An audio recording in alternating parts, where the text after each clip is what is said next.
Hello everyone, नमस्ते। Welcome to my channel Bharti mamma's diary.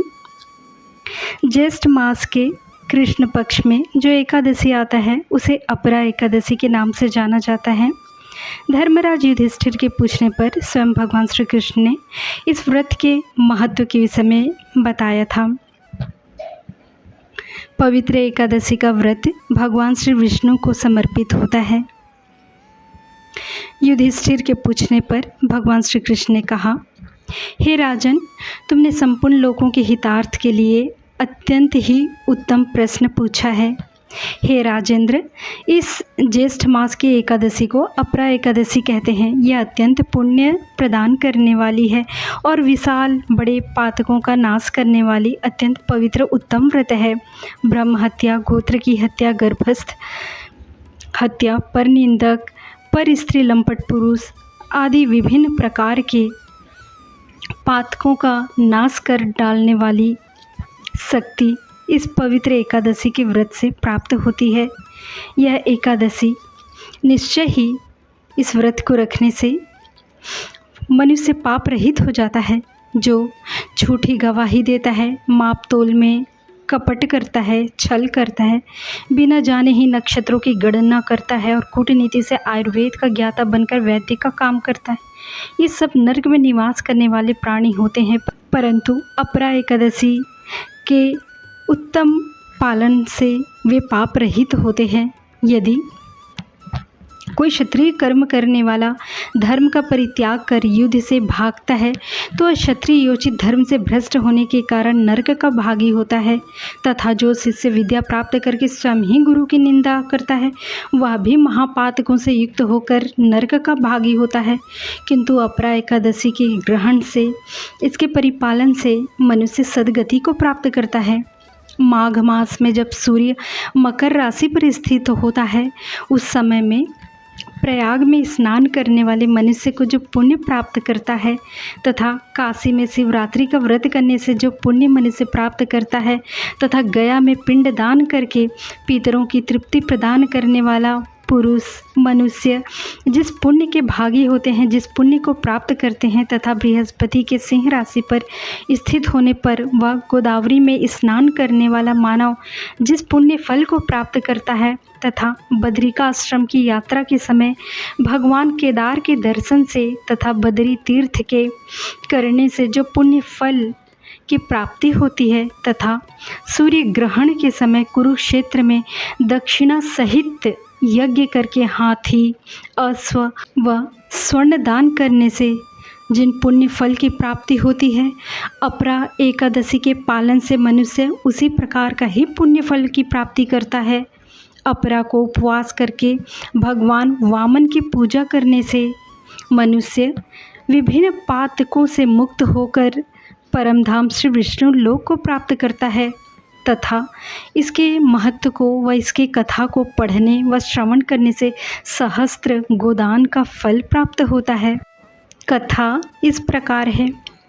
प्राचीन समय में महिध्वज नामक एक अत्यंत ही सद्गुणी धर्मात्मा राजन थे, परंतु उसका अनुज भ्राता वज्रध्वज अत्यंत ही क्रूर, अधर्मी, अन्यायी था।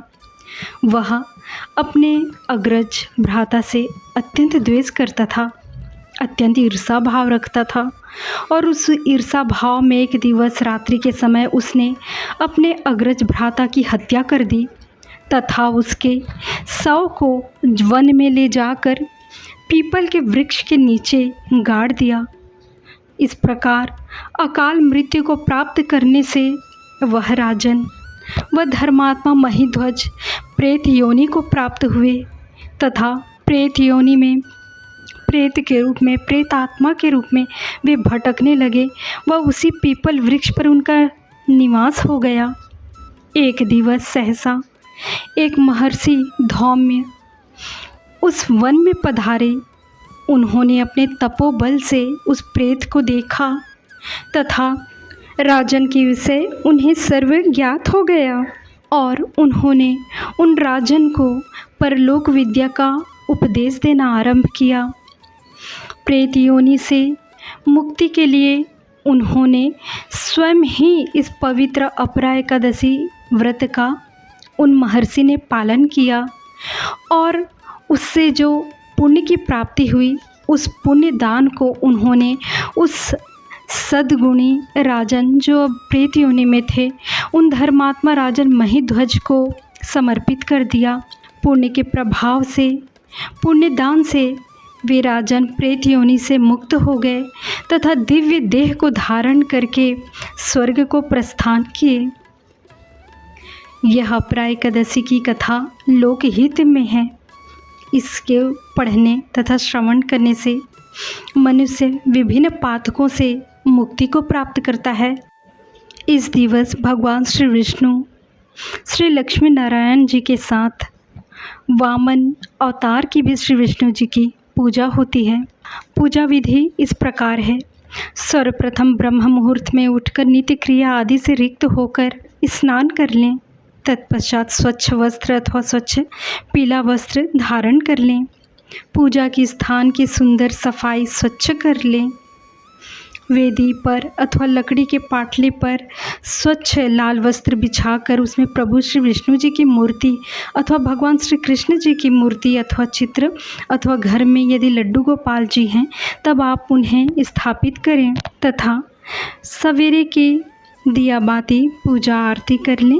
हाथ में जल अक्षत पुष्प लेकर श्री विष्णु जी के चित्र के समक्ष व्रत का संकल्प कर लें तथा उस जल को भूमि पर छोड़ दें। प्रभु को पीला वस्त्र, पीले फूल, पीले चावल, घर के बने नैवेद्य, मिठाई, पंचामृत आदि अर्पित करें। विष्णु सहस्त्र नाम का पाठ कर सकते हैं, जप करें, व्रत कथा का श्रवण करें, घर के सदस्यों को प्रसाद वितरण करें, आरती दें, घर में दिया आरती दिखाएं।